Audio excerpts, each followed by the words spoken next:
women, children, men during the 100 days of horror in Rwanda 30 years ago today. The world's failure to listen and act to save the lives of the Tutsis people in 1994 will forever stain our moral conscience as people of Africa and the world.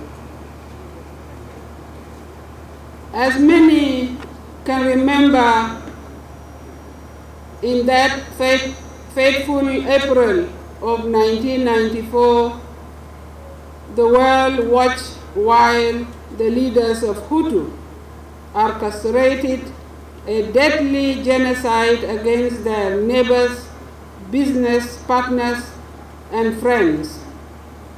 We must continue to acknowledge that tragedy. We must acknowledge this tragedy to prevent such atrocities from happening again.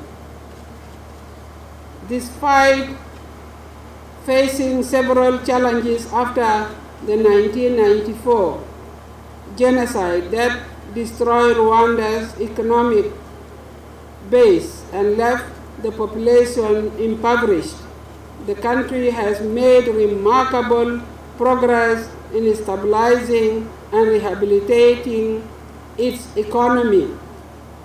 Rwanda's reconciliation process focuses on reconstructing the country's identity and balancing justice, truth, peace, and security.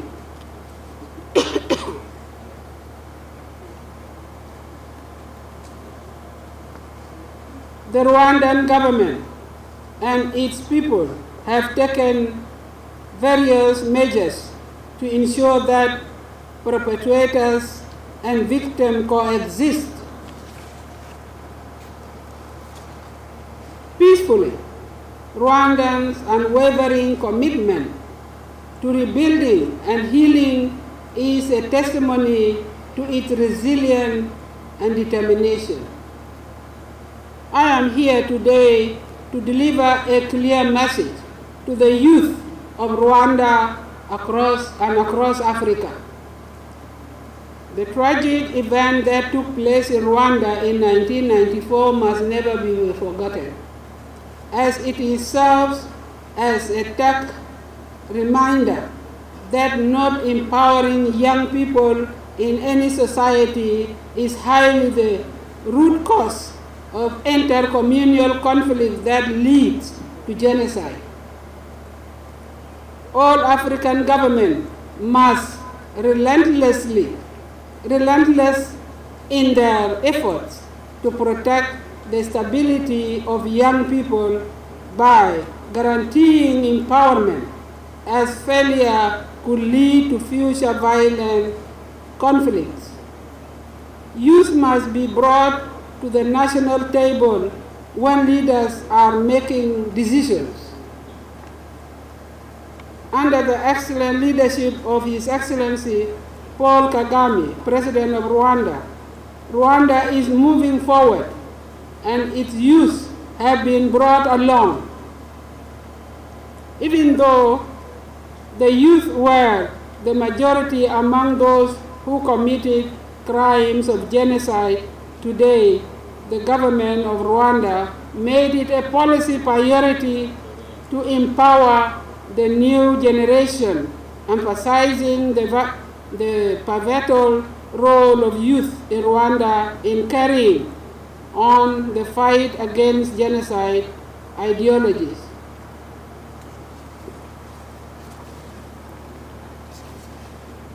All governments must adopt the example set by President Paul Kagame and Rwanda by training young people and empowering them to advocate for peace, unity, and reconciliation. They can then pass on this knowledge to future generations. Because we can see 30 years as a generation. I also want to celebrate women's leadership in rebuilding Rwanda. As we all know, women are often the victims of atrocities. During the genocide in 1994, many women were killed or raped, while others had to bear witnesses to the slaughter of their entire families. However, today, we must recognize the crucial role of women in rebuilding Rwanda in the aftermath of the genocide. Women possess incredible resilience, strength, and leadership abilities, and quickly forgive. Because they are the mothers, they forgive quickly. If these were women, the genocide would have not taken place. They play a vital role in nurturing hope and rebuilding a nation that has suffered a significant losses. Rwanda is a shining example of how prioritizing gender equality and women's empowerment can drive a country towards sustainable development and peace. Understanding young people's and women's realities is essential for unleashing their potential as powerful agents of positive change in combating atrocities and promoting peace and reconciliation. Therefore, I express my gratitude to the government of Rwanda for its commendable efforts to invest in development of the youth,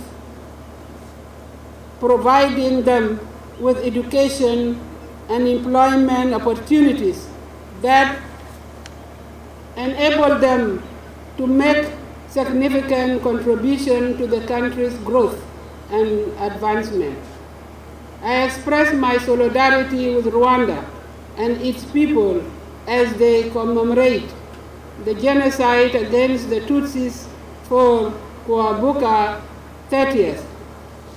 As President Salva is the chairman of the East Africa Community, I reaffirm South Sudan's commitment to stand with Rwanda in the fight against genocide ideologies. On his behalf, I also pledge to promote peace, unity, and reconciliation in the region and beyond. I once again emphasize the significance of empowering the youth and promoting gender equality to prevent atrocities and establish strong and resilient communities. Today, let the citizens of both South Sudan and Rwanda be reminded of our shared pledge to cultivate a hopeful and tolerant future in honor of the victims. To our African leaders, taking a firm stance against growing intolerance is crucial. We must remain watchful and prepare always to act.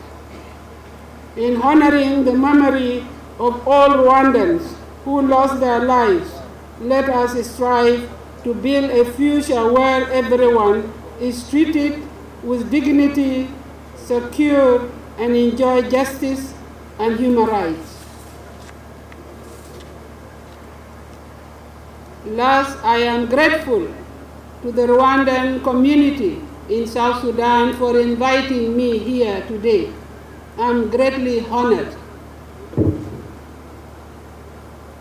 I wholeheartedly acknowledge the organizing committee's efforts in putting together this remarkable event, and I am eagerly looking forward for attending this with you today. Thank you.